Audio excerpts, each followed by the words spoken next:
So I asked you guys on Twitter to send me the most embarrassing missed open net clips you can find. Let's check out this first one.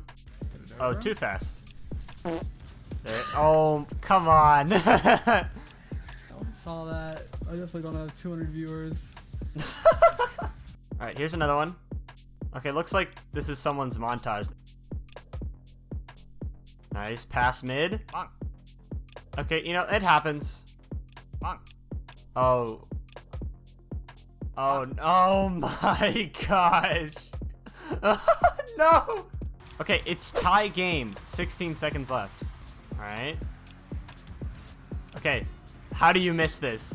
No! What was that? Why did you? Oh, come on! Alright, here we go. It's open. Oh, wait. Wait, what? Alright. Oh, man. That's just... Wait.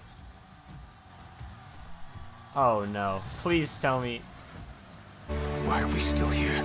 Open nets in Rocket League are like the easiest thing to score, but also the hardest. It's weirdly complicated. We've all been there where it's like the game is on the line and you've got an incredibly easy shot to score the final goal for the win, but you end up missing anyway because clearly your controller has been malfunctioning ever since the new update, and on top of that, your fan is on full blast, making your eyes water up faster than usual, causing you to blink more often and be less aware that you actually need to flip 5 more degrees to the side in order to hit the ball. Anyway, I wanted to make this video because I made a video about how to shoot effectively about a month ago, and ever since then I've been noticing the times that I miss open nets more and more. It made me think about how important it is to be in the right mental state when you're taking your shots, because you can be an insanely good mechanical player, but that all goes away and doesn't matter if you totally choke when the moment arrives. Overthinking something or just not being focused at all on your shot can have a huge effect on if you accomplish your task or not.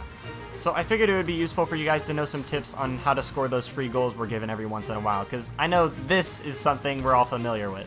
So in this short video, I'm going to talk about why open nets are so difficult and how to be in the right state of mind so that it comes down to just relying on your mechanical ability to accomplish the task. So having an opportunity to score a wide open net is like the best situation to be in as a team because it's the easiest it gets when it comes to scoring a goal. But open nets are also the worst situation to be in as an individual player because you can't gain anything out of it. With most shots, it's usually seen as if you score it, you went above and beyond and had good placement on your shot when you weren't necessarily expected to.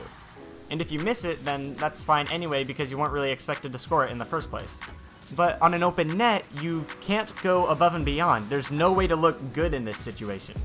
You either do what's expected of you and you score it, or you miss and look like you're horrible and you don't belong at the rank that you're at. You just can't win, you can only not lose. So knowing this, subconsciously or not, creates way more pressure on you to not miss the shot.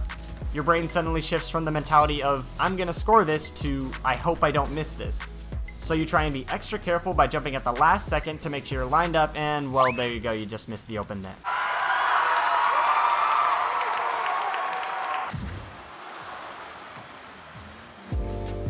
So that's one thing that makes open nets so difficult, but there's actually more to it. Surprisingly, there's certain types of shots that are much harder than you'd expect. I made a training pack that's full of them. They all look like they're just super easy routine shots, but once you actually try them, you realize how difficult they are. There's just something about each of them that makes it harder to score efficiently on the first try and be precise with your placement. When situations happen like this in game and you do end up missing, not only are your teammates hard on you, but you're also hard on yourself because you know you should be scoring those.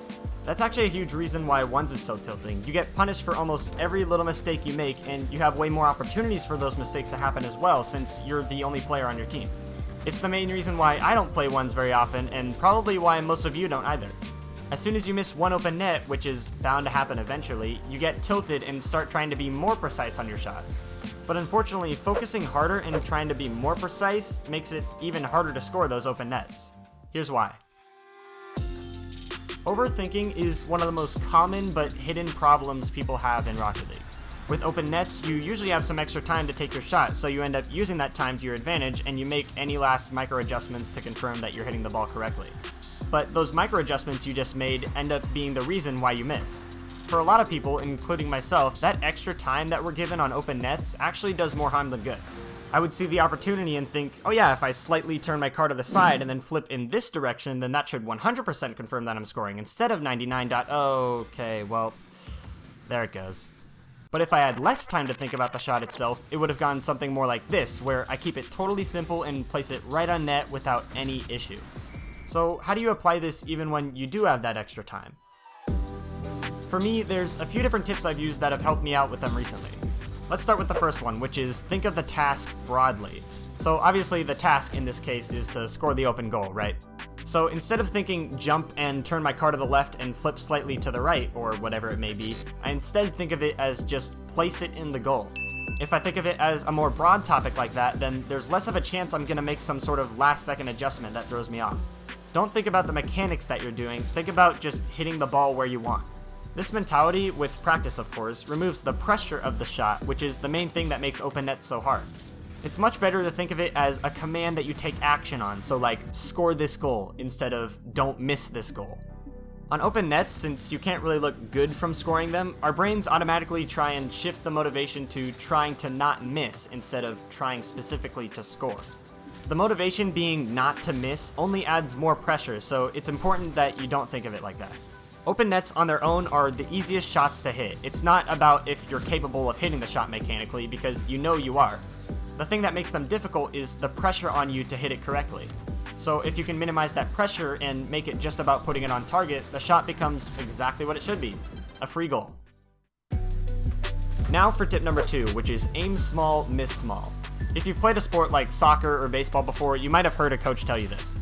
It basically means aim for a smaller target, that way even if you miss your small target, it'll still count.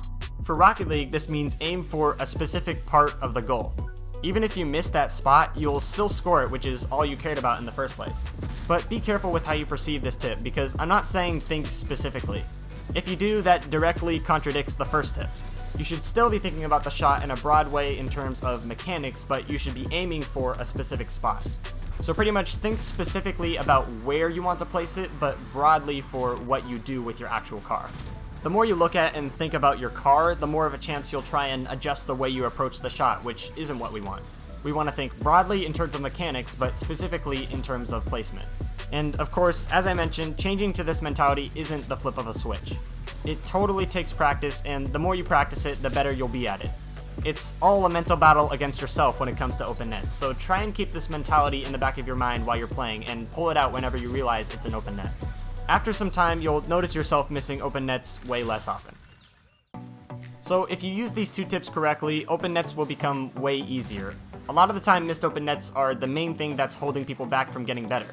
Flip resets and air dribbles, even though those seem like the popular things to practice, they never really become essential until you get way up in the top 1% of gameplay, but knowing how to score open nets is important no matter what rank you are. So if what you really care about is improving and ranking up, then chances are this is the next thing you should focus on. Anyway, thanks for watching, I hope you enjoyed this and learned something, and of course, you should hit that subscribe button. If you made it this far, you'd probably enjoy more content like this, and chances are you aren't subscribed yet, because I can see you, and it's totally free, and you can always unsubscribe if you don't enjoy the videos. Other than that, thanks for watching, and I'll see you later.